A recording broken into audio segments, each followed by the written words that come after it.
was a rainy day in September of 1912 when a very important man and his daughter came to knock on Misses Davies' door.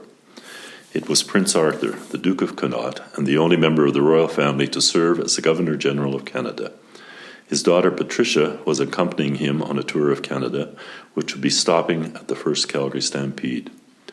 The village of Cochrane had been preparing for this royal arrival. Did you hear the Prince and Princess are coming by train? And they're also going to build a cabin on Ghost Lake for the Duke. Yeah, and the Princess, he's going to go fishing all week long. They received a warm welcome as the pair stepped off of the train car, greeted by many locals who'd ridden down on their horses. However, as they spoke with the residents, the storm clouds began to circle, and it was clear it was going to rain. It began raining buckets. In fact, it rained all weekend long, ruining the plans of fishing and camping the royals had made. So they had to find a way to occupy themselves in Cochrane, and that is what led them to Misses Davies' door. I'm the Duke of Connaught, and this is my daughter Patricia. We are hoping to inspect your hospital. You are welcome to come and take a look around. We are Cochrane's first hospital. We just started in 1910, before the ill would be brought to Calgary by horse or buggy, or even by train. Here are the first two patients.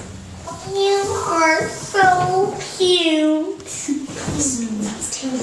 You have a pretty, and she has chicken pox. I don't like chickens. Thank you, Miss Davies. I appreciate you inviting us into your home. I enjoyed this tour so very much. Thank you. And Patricia wasn't lying that the tour had ignited many passions. She'd ridden a horse for the first time, and visiting these small hospitals would fuel her future endeavors. In fact, she would go on to volunteer for the Red Cross for the First World War and founded Princess Patricia's Red Cross Convalescent Hospital. Mrs. Davies, your hospital is kept spick and span and is clean and well cared for. Thank you. The royal pair found they quite enjoyed their time in the Davies townhouse. However, the visit ended almost as quickly as it began. It would be unthinkable for the royals to be late for dinner.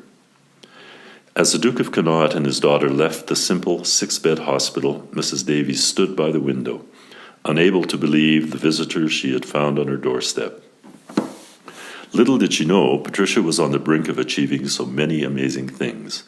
Just 2 years later, a regiment of the Canadian military would proudly hold her name, Princess Patricia's Canadian Light Infantry.